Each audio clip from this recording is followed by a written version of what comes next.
It is time for my favorite thing ever.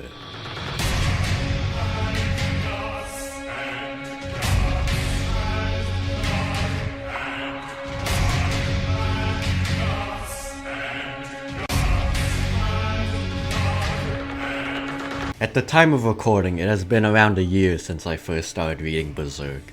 I went in blind, and it was the first manga I had ever read. I knew everyone believed that it was the best, and Matt has always preached about how Berserk is the greatest thing in anime-manga.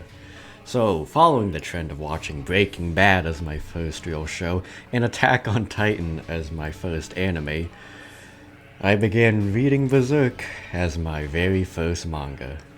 I have a tendency to start with the very best. I read the Black Swordsman Arc and thought it was good, but I wasn't hooked. No.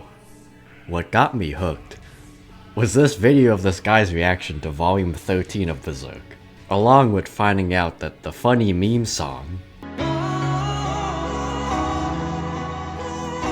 was from Berserk 1997 and it was Guts' theme.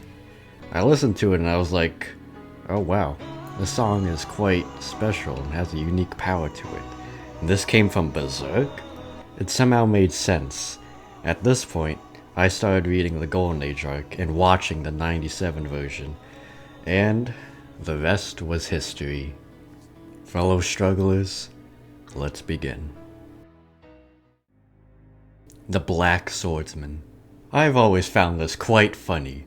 Literally, the first thing in Berserk is a dude with a metal arm railing a girl that turns into a monstrous demon. Besides laughing at the absurdity of it, I don't know how to feel about this being the introduction of Berserk. In the context of the rest of the story, this seems out of character, and also, this can be quite the turnoff for a lot of people. Either they think it's too graphic or vulgar, or it's trying too hard to be edgy and shocking. I don't know. Anyways, the dude kills the demon and dons a black cape.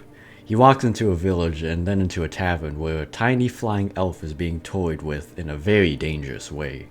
The guy begins to kill the people trying to hurt the elf using his crossbow arm. He wants them to deliver a message to their boss that the Black Swordsman has come. But he isn't black. The Black Swordsman takes out the last guy with the most massive sword in existence, slicing him in two. Actually, I think it was too big to be called a sword. It was more like a heap of raw iron, I guess you could suppose. The elf follows the Black Swordsman and introduces himself as Puck. The Black Swordsman is shown to be ruthless, antisocial, and very hateful. What an ass. He shoos away Puck and then gets captured. The mayor of the village, Koka, is concerned that the Black Swordsman killed those men because their leader is not going to be happy about it. The mayor goes to meet with the leader, who has a very human face. He seems very interested in this Black Swordsman character as well. Puck finds the Black Swordsman in his cell and he heals his wounds with the fairy dust from his wings. Puck also states that elves can see into the emotions of other people. Then we finally learn the Black Swordsman's name.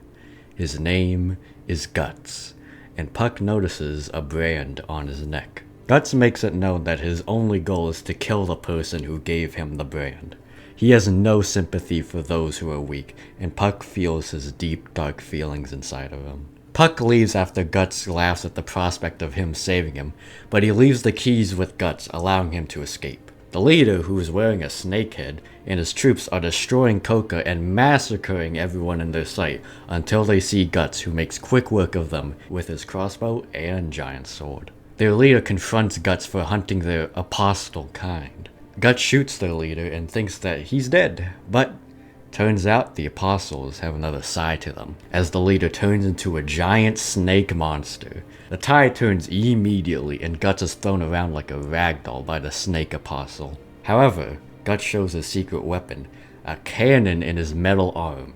He blasts the apostle, slicing him in two with his giant sword, as he takes great pleasure in torturing the snake apostle, leaving him to be burned alive. Puck watches the whole fight unfold and utters the word Berserk.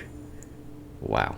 I'd say this is a solid first chapter that introduces Guts as the Black Swordsman and shows the reader that he is a cruel asshole. However, there must be a reason why.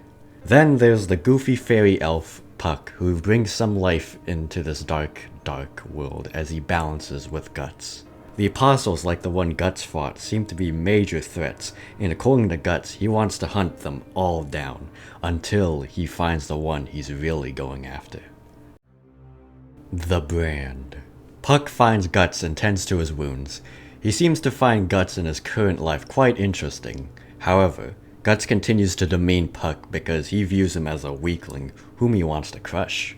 He eventually hitches a ride with a priest and his daughter, and despite his warnings they let him ride. Oh, and Puck is also there. Guts tells him that he is something like a mercenary, but he gets hunted by evil spirits. The priest who had a son lost his life on the battlefield, which he finds to be a pointless death. However, Guts says that he died doing what he wanted, and that he was probably happy. One of the many famous quotes from him. Guts tries to sleep, but he has a nightmare that was induced by an incubus demon. He feels his brand start to bleed and explains that the brand summons them. He goes outside, but so does the girl, and the girl dies immediately. A bunch of skeletons rise from the fog, and Guts begins to fight them all, slicing them with his massive heap of raw iron. He looks back to see that the girl who just died got possessed and beheaded her father. Guts is shocked. For the first time he shows hesitation, but once the girl stabs him, he doesn't hold back. Puck begins to cry and Guts finishes off the rest of the skeletons until daybreak. Puck tries to comfort Guts, but Guts starts to laugh as he shows no remorse for the priest or his daughter, as they were weak, and decide to get involved with the walking disaster known as Guts. The spirits begin to mock Guts since he belongs to them, but he shuts them up with cannon fire. Puck is now very aware of the world Guts lives in. This chapter just further illustrates Guts' life with the brand he has been given. He is constantly hunted down by demons to the brink of insanity as he struggles to move forward towards his goal. He has no empathy for others, and there's not one hint of love or happiness inside of him. We continue to question, how did this man become so deranged? The Guardians of Desire, Part 1. We begin with a woman being executed for heresy. The bloated Count of the Domain is doing it supposedly to protect his people from heretics. Guts takes the head of the decapitated woman and hurls it at the Count. The head has a brand of sacrifice on it, and the Count sees this as a declaration of war from the Black Swordsman. Guts gets cornered by a large group of knights and begins to slaughter them all with Puck's help. A large man with a hammer challenges Guts, but quickly falls to the might of the Dragon Slayer. A hooded man throws a smoke bomb and helps Guts and Puck escape as he leads them to his place. The crippled man wants Guts to get revenge for him by killing the Count. The Count ate his body, which is why he is so horrifically disfigured. He leads Guts to a secret backroom where he shows him a Behelit, or whatever, I don't know how you pronounce it. An object Guts knows all too well. All this chapter does is set up the Count as the next baddie, along with establishing the Behelit, a strange object. The first volume of Berserk is honestly not too special or incredible. Its purpose is to mainly establish the basics and tones of Berserk, along with the main characters of Guts and Puck. There are many questions to be answered, as this is still only the very beginning. The Guardians of Desire, Chapter 2. Guts demands to know everything from the disfigured man. We learn his name is Vargas, and he used to work for the Count. Once the Count became more ruthless after obtaining his Behelit, Vargas decided to flee the castle with his family. However, the Count found him and ate his family in front of his mutilated body. He still has no idea what the Behelit is, but Guts does. He tells them that it's a key that summons the 5 members of the God Hand, a group of demons that have manipulated the dark side of human history. The big dude who beat Guts named Zondark desperately wants to get revenge on the Black Swordsman. The Count hears his pleas and decides to grant him his wish by making him eat his daemon? Daemon? What is that? How do we pronounce the scrap? Really? It's just pronounced demon? Really? Okay, whatever. Guts asks Vargas how the Count got the Behelit, and he says by chance, a phrase that intrigues Guts. Vargas continues to beg Guts to kill the Count for him, but as always, he belittles the crippled man for looking like a monster. But suddenly, Zondark returns to enact his revenge in Vargas' home. Guts immediately notices that he is no longer human, which makes this fight much more interesting. As Guts slices off his limbs, grotesque tentacles start growing from his amputated limbs, and he starts to swing his giant axe around like a whip. For any ordinary human, this would be impossible to fight against. However, Guts is no ordinary human. Vargas protects Puck from Zondark, and Puck notices the sheer amount of skill Guts possesses with his giant sword. Guts slices Zondark's head, and the Count's head grows out of it and starts taunting Vargas and Guts. Before they continue their fight, the building they're in collapses, and Vargas helps Guts and Puck escape again. Before leaving, Guts takes the Bayonet from Vargas as payment for his revenge. Puck also leaves Vargas with a bit of hopeful advice, saying that living for the future is more important than avenging the past. Something I'm sure someone else really needs to hear. Unfortunately for Vargas, his future is going to be short-lived. Guts hears about another execution and starts gearing up, giving Puck the cold shoulder. However, he starts to think about what Vargas was saying, how he was disfigured, saw his loved ones murdered in front of him, a prisoner of fear who wants revenge. Guts refuses to believe that they are the same. Vargas is about to get executed, and Guts is there to watch it. Puck wants him to save Vargas, but he knows it's a trap for him. He believes Vargas' ambition was his downfall, as with anyone with an ambition too great. Puck then states what Guts fails to accept, that he and Vargas are one and the same. Puck leaves and tries to save Vargas, but what can he do? As Vargas gets executed, he calls out to the Black Swordsman for him to get revenge for all of them. Guts leaves haunted and disturbed by Vargas' words. Then he literally gets haunted by those who have been murdered by the Count.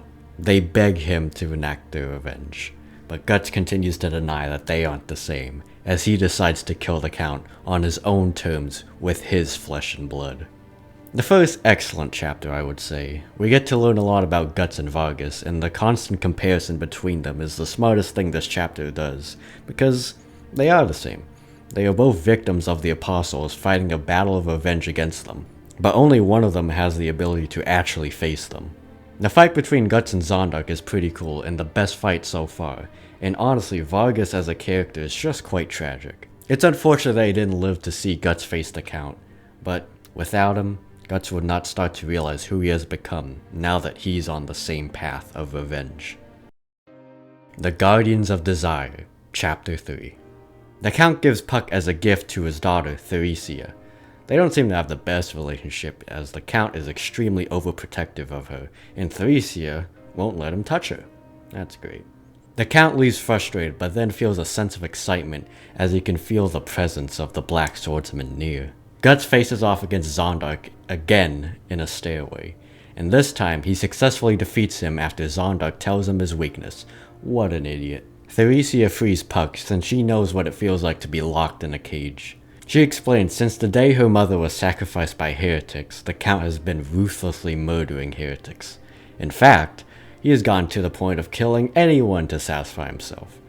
At least, we now know why he hates heretics so much, and is overprotective of his daughter. This gives him some more depth rather than him being just evil to be evil, which is much appreciated. A group of knights and the minister are in the way of Guts' path. They try to stop him, but you can already guess what happens. Even the big tough guy gets immediately cut in half. Puck continues to be Theresia's therapist as she continues to spill out her life to him. She has not left her room for 7 years due to the Count's fear of heretics. Puck sees the commotion happening outside and knows that it's Guts. Puck leaves to go look for him, promising to Theresia that he will return. Guts meets face to face with the Count, and Guts finally has to face an opponent who is greater than him. The Count transforms into his true apostle self, a giant slug with too many tentacles.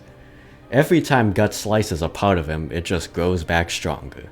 The fight causes the door to Theresia's room to open, and she decides to venture out her room for the first time in 7 years.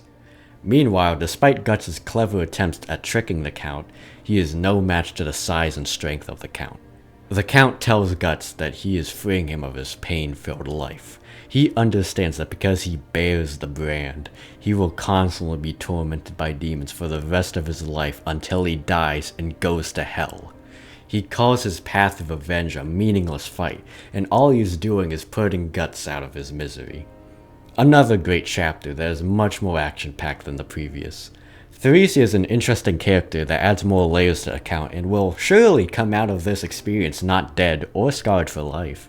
The fight between Guts and the Count is extremely brutal, and it is at this point that I must mention for the first time Kentaro Miura's art.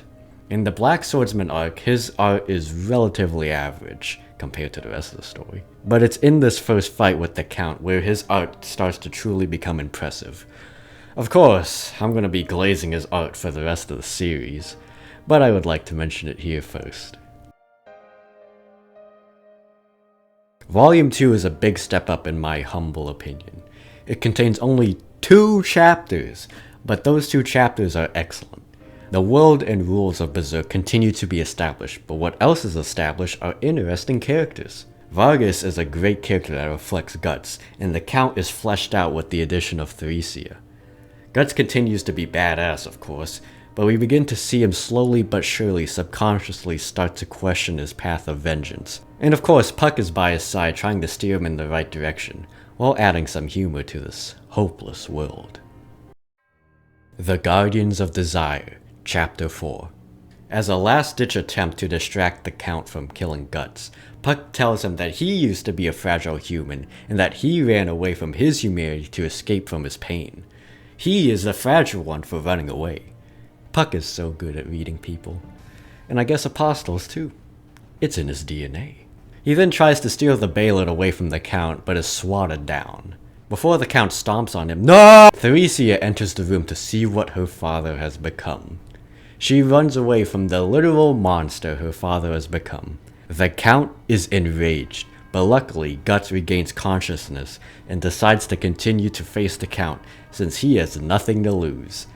After being hit back again, he uses Theresia as a hostage, and as the Count gets closer, he blasts him with his arm cannon. Then, this absolute unit of a man wields the Dragon Slayer with his mouth and lunges, slicing the head of the Count clean off. I'm willing to put aside feasibility because that was nuts and cool as hell. Just like with the Snake Apostle, Guts takes great pleasure in torturing the decapitated Count. Puck doesn't want him to do it in front of Theresia, but for Guts, that's the best part. And Miura's art makes clear the rage, hatred, and hunger for revenge Guts has for not only the Count, but for all Apostles. However, Guts' rage caused the Count's blood to trickle all the way to the Baelid, and with the Count's plead for life, the Baelid awakens. The Count, Guts, Puck, and Theresia are teleported to another dimension, where the God Hand is waiting for them. Crazy episode to begin the volume. The fight between Guts and the Count reaches its bloody climax, and boy is it fun to read and witness. And now, because of his own bloodlust, Guts must face his greatest opponents ever, the God Hand. The Guardians of Desire, Chapter 5. Guts looks up to see the God Hand, but he only breathes the name of one of them, Griffith. Oh sorry, did I say breathe? I mean scream at the top of his lungs. The Count begs the God Hand to kill the Black Swordsman, but they have not come to do that. They have come to grant him his deepest desire since he has been ordained by the law of causality. And besides, the God Hand member known as Griffith sees Guts as nothing compared to them, a statement that completely enrages Guts. We then learn that it was Griffith, or Femto according to the God Hand, who gave him the brand. Femto is the one Guts has been going after this whole time. Unfortunately for Guts, the brand is reacting viciously in the presence of the God Hand due to their immense demonic power. Despite the unrelenting pain, Guts manages to swing his sword at Femto, but he is knocked back. One of the God Hand members wishes Guts would become an apostle, but they know he can't according to the law of causality. The God Hand member known as Void starts the Invocation of Doom. The God Hand will help the Count, but in return he is required to give a sacrificial offering to shed his last bit of humanity.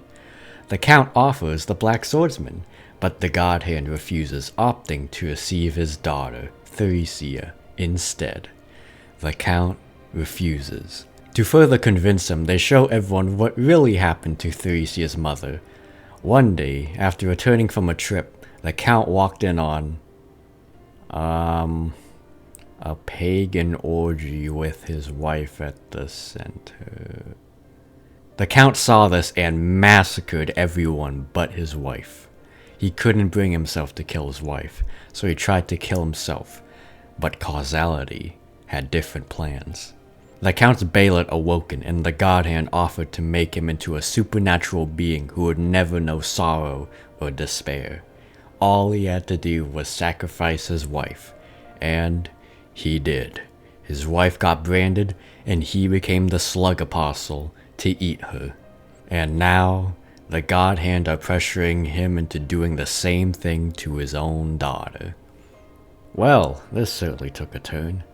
This is the first chapter to go all out bonkers on the fantastical elements. The God Hand is properly introduced, specifically Griffith, the man or apostle Guts is going after. The word causality is thrown around a lot, and it's a word that is closely tied to the world of Berserk. It seems that some events and destinies in this world are predestined through the law of causality, especially concerning the apostles and those branded by them. The truth about the Count is revealed, and yeah, he's a monster. What a surprise. At least he shows hesitation when it comes to his family, but is his humanity strong enough to resist the God Hand's manipulation? Let's find out. The Guardians of Desire, Chapter 6. We open to a flashback where we see a young Guts and Griffith. Guts noticeably has his right eye and left arm, and Griffith is human. Griffith tells Guts that he has the luck of the devil. He states that they are all at the mercy of a great tide. He wants to know what his role in the world is. Back then, he seemed to view Guts as a friend like no other. Back in the present, Guts demands that Puck heals his arm so that he can do something. The God Hand warns the Count that if he refuses, he will lose everything. He will dissolve into an endless vortex of evil known as Hell, and they show that it is in fact real. Femto calls it an ocean of dark souls. It is the fate of those who get involved with demonkind to end up there when they die, which presumably is Guts' fate for when he dies. The God Hand continues to pressure the Count, but the Count can't do it. He can't sacrifice the last part of himself. So, he is pulled away, screaming Theresia's name by an army of corpses, including Vargas, into hell forever. They also attempt to take Guts as he has the brand, but Guts, in a last-ditch attempt to kill Griffith, shoots him with his arm cannon. But such simple attacks are far beneath the power of the God Hand. The corpses let go of Guts, and the God Hand leave as the survivors return to the ruins of the Count's castle. Theresia is now traumatized for life, and very suicidal. What do you have to say to her, Guts? Oh. Wow. She attempts to slit her wrist, but Puck stops her, and she begins to fall beneath the crumbling ground. However, Guts saves her with the Dragon Slayer. Theresia blames Guts for everything that happened to her. She vows to kill him one day for what he has done. Guts walks away all smug, but as Puck goes to Guts, he sees that the shell known as the Black Swordsman is beginning to crack. What a way to end an arc. The Count is in hell forever, Theresia vows revenge against Guts, and as for Guts, he's beginning to break. After encountering the God Hand and Griffith and escaping death more than a few times, he is starting to realize that this path he is taking is bringing nothing but pain and misery. But despite it all, he continues to move forward with his sword, struggling. Number 5, The Guardians of Desire Chapter 3. Number 4, The Guardians of Desire Chapter 4. Number 3, The Guardians of Desire Chapter 2. Number 2, The Guardians of Desire Chapter 5. Number 1, The Guardians of Desire Chapter 6. Yep. The Black Swordsman arc is such an interesting arc to me because it's so strange. At the time of recording, I haven't read past the Conviction arc, so from what I hear, this is by far the worst arc of Berserk. But that doesn't mean it's bad at all. It just has to compete with some of the best arcs ever written and illustrated. That's all. Some believe the Black Swordsman arc is pointless and that you should skip it. But if it really was pointless, why didn't Mira retcon it like he did for chapter 83?